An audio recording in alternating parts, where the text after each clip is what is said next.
Hi, welcome. Today we're going to be talking about Raiz investment portfolio options. All the different options you have available for you to invest your money in when you're using the investing app Raiz. So I'm going to run through them, explain what they are and the differences between a few. Let's begin. So for starters, it's important to understand the number of investment options you have when you are using Raiz. I'm just going to log into my account, which I have, and go to the portfolio or investment portfolio section. To do that, this is the desktop version. You just click on the future section, and there you'll be able to go to portfolio, which shows you all the different options. Now, you can only be invested in any one portfolio at once, but you can change between the two at any stage. So even if you're just signing up and you pick any portfolio, you can immediately change your option there. Me personally, I'm in a custom portfolio. We'll get more into that a bit later. But since the start of Raiz, they've been providing you a number of pre-built portfolios. And what this means is that they provide you an option, and within that option is a number of ETFs that they've determined the weight of and the makeup of inside that. So there's the first 5 are very similar: conservative, moderate, moderately aggressive, and aggressive. Then there's Emerald, which is focused more on ethical and sustainable investing. Then there's Sapphire, which is an option that includes Bitcoin. For the most part, the ETFs within these portfolios are very similar. It's just the amount of them within each is the difference between a number of them there. And then, of course, you've got the Emerald portfolio, which has more sustainable ETFs. And Sapphire, like I said, has some Bitcoin alongside other ETFs as well. We'll start with these first 5, which are from conservative through to aggressive, and I'll show you just the differences between the few. If you go to my article on this topic, you're actually able to see a list of all the ETFs that are included in the portfolios. So for the most part, the ETFs are all the same. You've got Australian market ETFs, European ETFs, Asian ETF, S&P 500 ETF, bond ETFs. They're all the same across all the first 5 portfolios. It's just the amount of each within those portfolios that changes. So if we go here back to conservative, for example, if you scroll down, you can see the makeup of that portfolio. So within this portfolio, you've got 7 different ETFs. 3/4 of this portfolio, though, is made up of more defensive bond or cash type ETFs. So you've got 30% in Australian bonds, 23% in corporate bonds, and 24% in cash. So nearly 3/4 in very defensive type of ETFs there, which means your money is likely to be less volatile, but also you're going to get less reward for your investing there. If you go up just one level and scroll down, you'll be able to see that you've got the same number of ETFs here, but it's just the weighting or the allocation towards each is changing. So again, you've got 30 and 25 towards bonds, but then only 9% towards money. So that makes up just over or close to 60% of your portfolio being the more defensive or slower growing type ETFs. Then we go moderate, and you'll see that this is more 50-50. So along with your bonds and cash, you can see a larger proportion is allocated towards the more growth type stocks, which is the ones that I've mentioned being Australian market ETFs, the Asian large cap ETF, European, and then the US large cap stocks, which is the S&P 500 ETF IVV. So in this moderate portfolio, you'll see that the weighting is nearly 50-50 of the defensive, slower growing type stocks, and then the more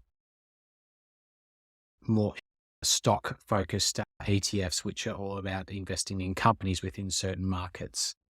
And then as we go through to more aggressive, by aggressive, it means that it's more geared towards investing in companies and ETFs that invest in stock markets. And while there might be more volatility over time, you'll see more potential for growth. So here we've got the moderately aggressive portfolio, where you've got only just under 30% invested in bonds, with the rest investing in the market covering ETFs of STW and IVV and IAA and so forth. So this is more closely aligned to a 70-30 type portfolio. And then you've got the aggressive portfolio, which is really pushing, I think it's around 90 to 10 ratio of 90% stock ETFs, 10% bond ETFs. So it's very similar to the way the superannuation funds work in that they look for lower growth to high growth type portfolios. Here in Raiz, they're just using this naming convention as a way to sort of, I'll probably indicate the risk or the type of investor you might be. So for the most part, if you think of yourself as a conservative type investor, just be aware that most of your money is going to be invested in very slowly growing assets such as bonds and cash. So it's nearly, with the notion that investment rates are at a certain rate, you might actually be better investing in the bank. Because if you're using something like Raiz, surely you're looking to invest in the stock market, which is more heavily focused on in the more aggressive type portfolio options here. So names aside, it's really all about what's within the options here. So you've got from right to left, you've got a 90% stocks, 70% stocks, 50% stocks, 30% stocks, then around 10 or 15% stocks there. So there's the different variation, those five. The Emerald portfolio. The Emerald portfolio only has 4 ETFs in it because they're all focused on the sustainable type options there. Most of the portfolio is made up of 2 ETFs. They're being Raiz and Ethi. Raiz is focused on Australian companies that are socially responsible. Ethi is focused on similar, but it's more global or non-Australian type companies. So nearly 70% there is made up of those 2 ETFs, which the rest being in the usual bonds and cash that you'll see in other portfolios. So that's the point of difference for the Emerald portfolio. It's not to say that it's more aggressive or more conservative than anything else. They've just decided to name it something that matches a color or a diamond or a stone. So that's what they've done there. There's the Sapphire option as well.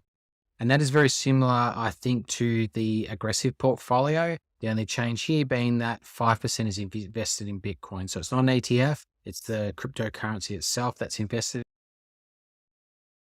That allocation stays at 5%, with the rest, or 95% of the portfolio invested in another mix of bonds and equities. So you can see here that it is largely skewed towards stocks.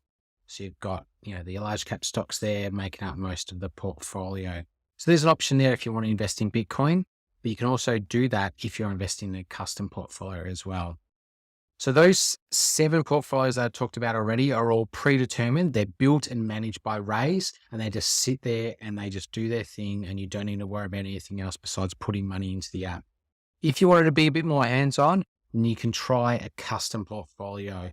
What a custom portfolio does is it gives you the option to invest in a number of ETFs in that portfolio. And as you can see here, I've got my own custom portfolio. And what I've done here is I've invested in 5 different ETFs and allocated what percentages are put towards each tier ETF there. If you actually go up here and edit portfolio, you can actually see the number of options you have available. You can see that there's quite a few. I think it's pushing 30, maybe 27 or so options there.